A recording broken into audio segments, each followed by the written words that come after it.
What's going on, everyone? I'm Russ with Expert Barber Beauty Academy. Today we're packing up for the Texas Barbering State Licensing Exam.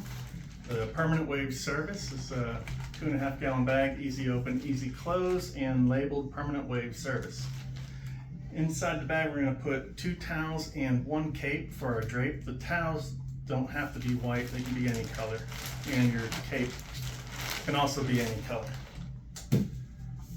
And in a bag labeled disinfected, we're going to have at least 4 perm rods, but it's a good idea to have an extra 1 or 2 in case you drop it. Those go in there, along with a handful of perm papers. And you're also going to need a set of gloves. And we can close that up. Place it inside the bag, and we'll also have a little thing of perm solution. Inside this is just water. Make sure it's tight. Set it in the bag, squeeze out the air,